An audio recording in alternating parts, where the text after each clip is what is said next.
Despite its name, the Acer liquid metal is primarily made up of plastic with a little bit of chrome edging and quite a lot of curves. It runs an 800 MHz processor, which is 200 MHz less than the Stream. It has Wi-Fi of the B, G and N variety, along with Bluetooth, GPS and an HSDPA modem allowing you to download up to 14.4 megabits per second. Now the front face of the device has 4 touch-sensitive keys at the bottom: the home key, the search key, the back key and the options come menu key. We have a 3.6-inch LCD display at a 480 by 800 pixel resolution. The right-hand edge has a dedicated camera hardware key, along with a volume rocker for turning up or down your music. The top edge of the device has a 3.5mm headphone port, an LED notification light and the power on and off button, which can also be used to lock the device. The left-hand edge has nothing going on whatsoever. The bottom of the device has the micro USB port and the microphone, whilst the back of the device has a flash and a 5 megapixel camera sensor. Now the camera itself was a little bit disappointing despite the 5 megapixel sensor and flash. It struggled to autofocus on things despite that being one of its features, and also under lower light conditions the colours went a little bit off. Overall the device is on the larger side, feels a bit bulky especially given the screen size, and because of the plastics it may leave you wanting something a bit more refined in terms of the build quality. With that said, it's not a bad device at all, and now let's take a look at the software. Now Acer are using Android 2.2 with the liquid metal, which is great to see. However, it still includes Acer's user interface enhancements. So as I wake the device, you'll see here the lock screen.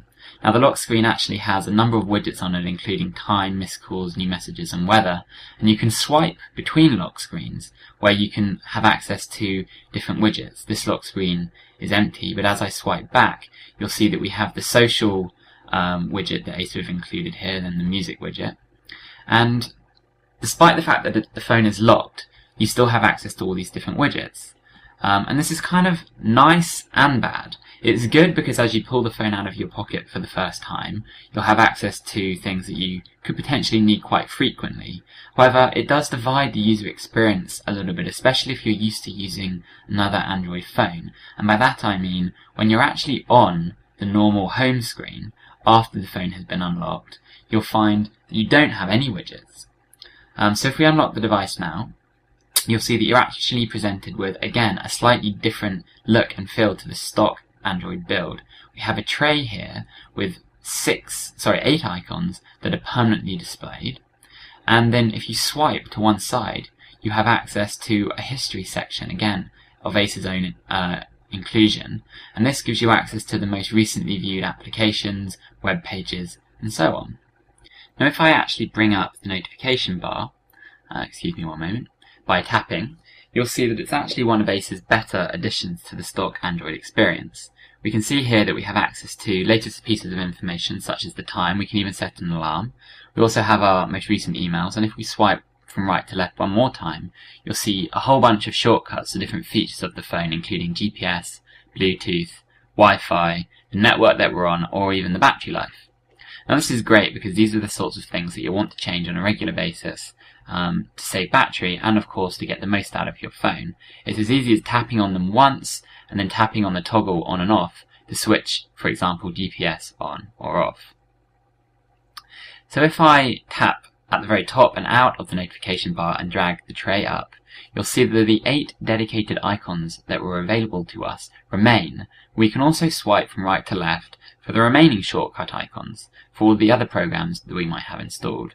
This is quite a nice little feature because it allows us to always have good constant access to our 8 most important shortcuts, whilst at the same time having access to all of our other ones very simply too.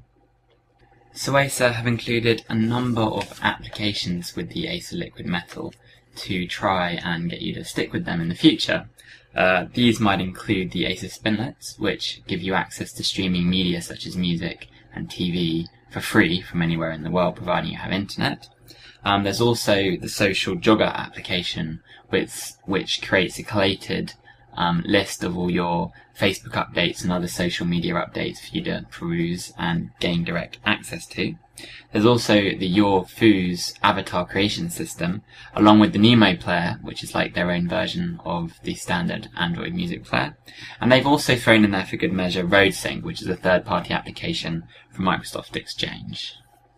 As you'll have just seen in the case of Social Jogger, if you tap any one of the social media updates, it will take you to the appropriate application or web page to launch to gain better access to that information. So in this case, it was Facebook.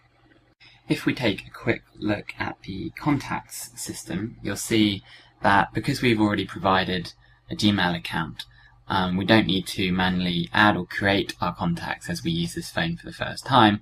They're all synchronized with the Gmail contacts that I already had, and indeed can access from any other Android device where I've synced it up to my Gmail account.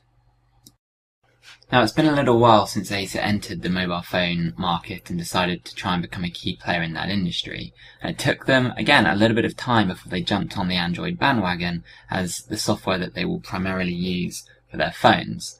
So let's take a look at the settings on this device and jump into the About phone section and take a look just to be certain of the Android version and other vitals that this phone is running. Now, as we can see here, it's definitely running Android 2.2 with a special build for the liquid metal, as you'd expect. Now let's take a look at the device information, because this will give us some idea about the CPU vendor, which is indeed Qualcomm, and it's currently clocked to 800 MHz. There's 512 ROM size and 512 megabytes of RAM size, and again we can see here the horizontal and vertical pixels as outlined at the beginning of this review. So as we head back, we can check out the battery use screen to see what has been using the battery. Acer haven't added anything fancy here, unlike the Nexus S running Google Android 2.3 where you have a battery graph. This just shows the standard stock Android battery usage page. So to wrap up this review, I wanted to see how the Acer Liquid Metal can handle Mozilla Firefox web browser for Android. The Mozilla Firefox version that I've installed is the latest one at the time of publication, which is 4.0b5. It's about 13 megabytes from the Android marketplace. This particular version offers improved performance for faster page loading time, reduced startup time, better JavaScript performance, as well as lower memory usage. Now, I'm going to make a search here for mobile burn. I'm typing very slowly because of the way I'm having to hold the phone, but I just want to sort of get a feel for how well the phone handles Firefox and how quickly it loads pages. Of course, I'm on Wi-Fi, but also the panning around and so on and so forth. So as I click the #1 link here in Google, it will take me to the Mobile Burn web page. I really just wanted to get a very, very brief feel for how the panning, double tapping to zoom in and pinch to zoom out works on this device. So let's take a look here. The transition there, the animation was smooth, as you'd expect. Let's pinch to zoom out. Yeah, that works very nicely as well. So really, that was all I wanted to check. Overall, the Acer Liquid Metal is a solid contender. I don't think it's quite as nice as the Acer Stream, but it's also a lot cheaper. It has 200 megahertz less processing power, but as you can see with Firefox here, that doesn't seem to match on the day-to-day usage of things. So if you're interested in this device, you can pick it up from Acer for about £270.